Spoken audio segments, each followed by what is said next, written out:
equally solitary lumberjack. At least at the festivals, I can watch him do his live carving. Other than when their friends gathered for game nights or to try one of Aspen's new desserts, she rarely had occasion to see the handsome mason.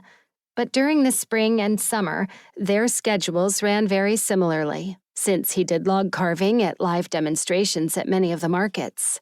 Not that she should be looking forward to it.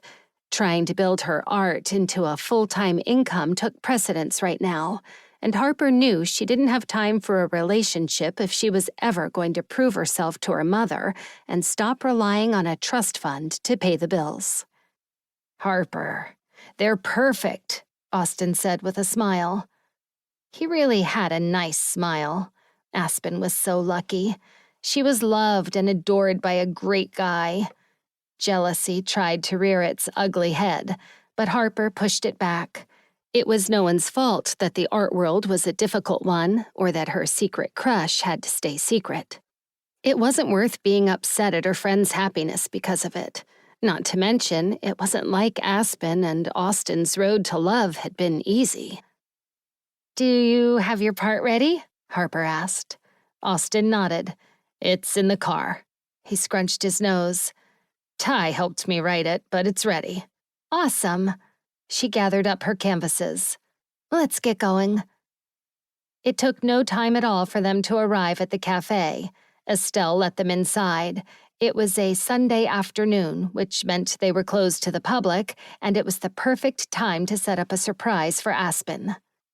A half hour later, everything was in place, and Austin was calling Aspen.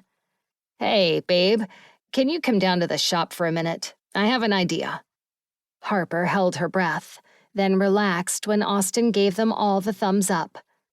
"We don't have to leave completely, do we?" Estelle asked, raising her shoulders to her ears. "I was hoping to record this for Mom and Dad." Austin pinched his lips between his teeth. "Do you mind doing it from the back corner, maybe? I'd like to keep her focus out here." "Of course." Estelle grabbed Harper's hand, and with Maeve trailing behind, the girls made themselves as unobtrusive as possible in the back. It only took a few minutes for Aspen to arrive.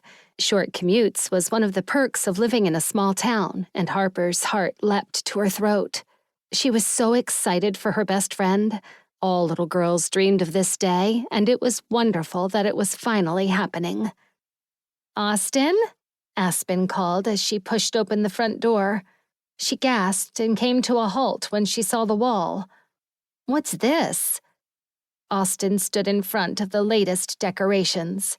They had displayed them on the wall around the leopard print sofa, which everyone referred to as the A's place.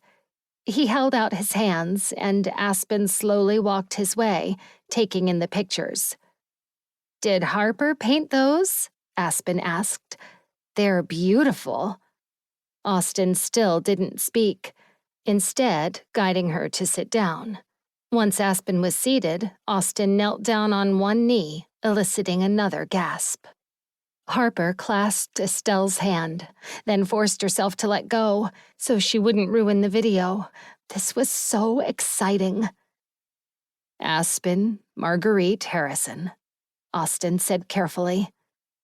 "We both know I'm not much of a reader or writer, but I've spent my life hiding behind other people's words, and I wanted to present myself to you with nothing between us. No fans, no internet, no ghostwriters. Just you, me, and a proposal." Aspen covered her mouth with her hands, tears beginning to trickle down her cheeks. Harper found her own eyes filling with similar emotions. "I love you," Austin continued. "I love you more than I can express, with or without help," he said with a smirk. "You're my rock. You're the reason I've survived the blowback from my job. You're the reason I have a new job. You're the reason I wake up with a smile on my face and a bounce in my step." Aspen reached out and cupped his cheek, and Harper began to feel like she was intruding on an intimate moment. She glanced at Maeve, who pumped her eyebrows. Apparently, the sisters didn't have any trouble with it. "I know what it's like to lose that light in my life, and I never..."